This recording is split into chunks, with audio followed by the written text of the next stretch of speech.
Hello, everyone, and welcome to the Tabloid Life.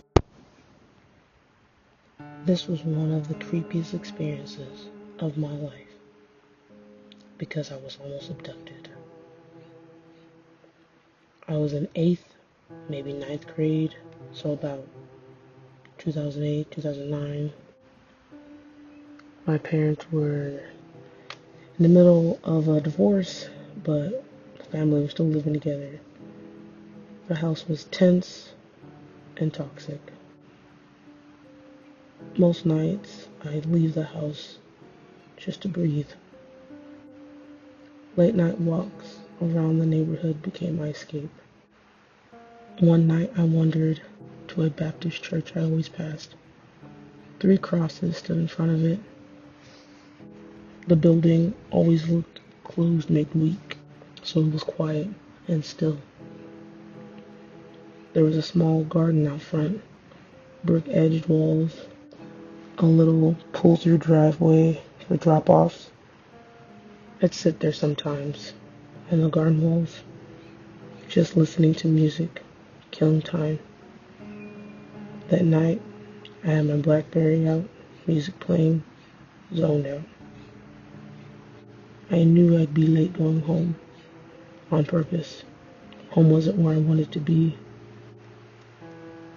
Then a white Ford Taurus pulled up. At first, nothing about it seemed unusual.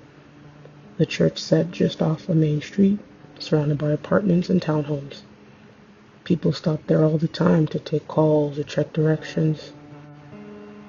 But this car didn't leave.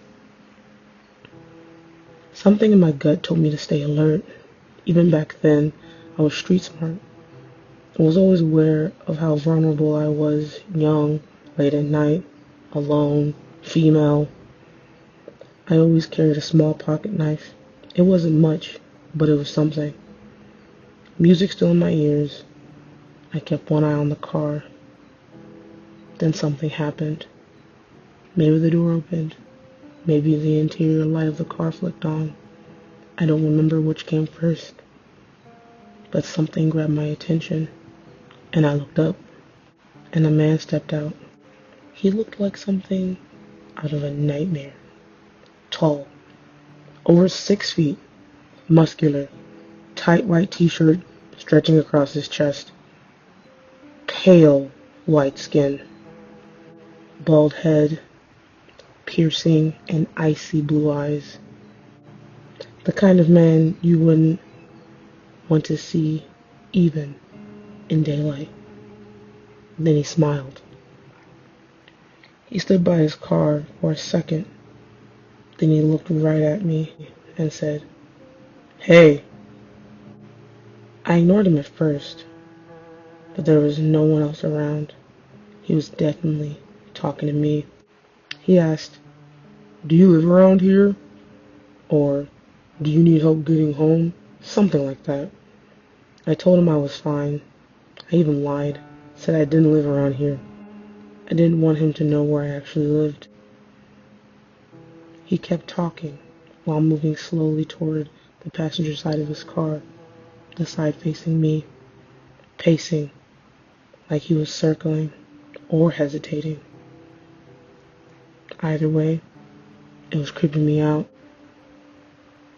I had the sense to call my friend May. She's a real one.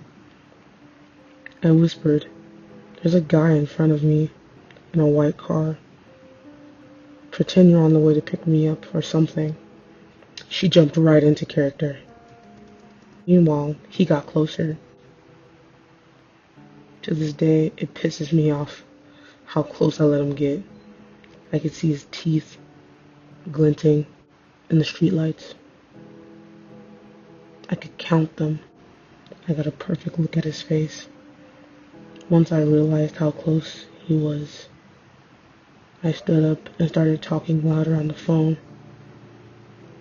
He looked surprised. "Oh, you're on the phone?" "Yeah," I said, "and she's almost here." He stayed polite, too polite, smiling the whole time. "Oh, okay." "You're waiting on someone?" he said. They're close by?" "Yes," I replied. "She said she's on Pioneer Road." Then I spoke into the phone. "Where'd you say you were again, May?" "Pioneer, right? So what is that, like 5 minutes away?" May played along perfectly. She was cussing under her breath, cracking jokes in Spanish, keeping me calm.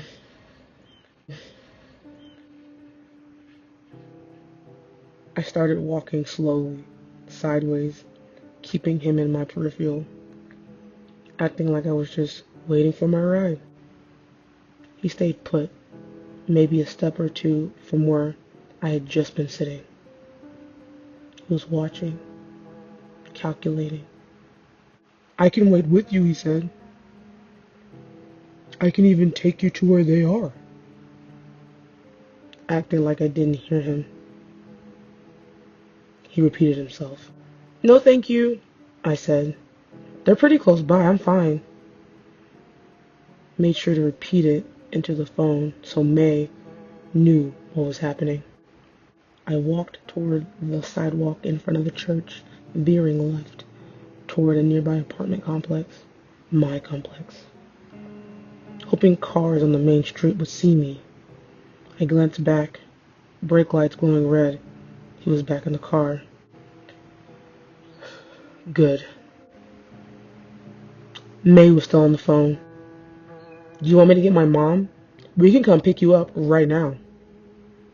She lived less than 10 minutes away, so she meant it. By then, I was far enough away to tell her everything. She begged me to either go home or come to her place. I don't remember if I did walk home initially or she ended up coming to get me, but I do remember one thing vividly, and that was driving past the church that evening in her mom's car or my mom's car and seeing the same white Ford Taurus still parked there. He was still sitting there,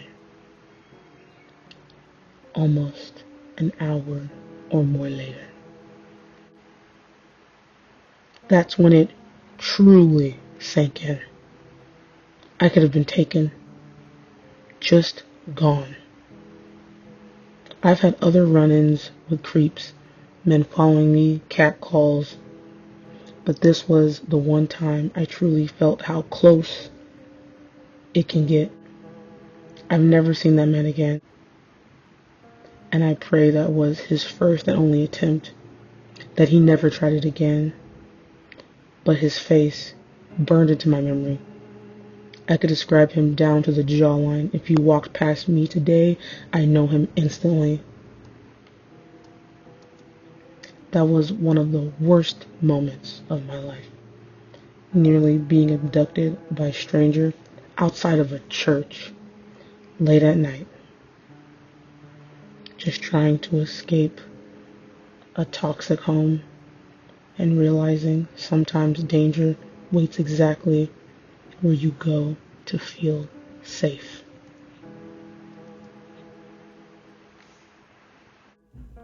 So everyone, what are some creepy encounters that you've had?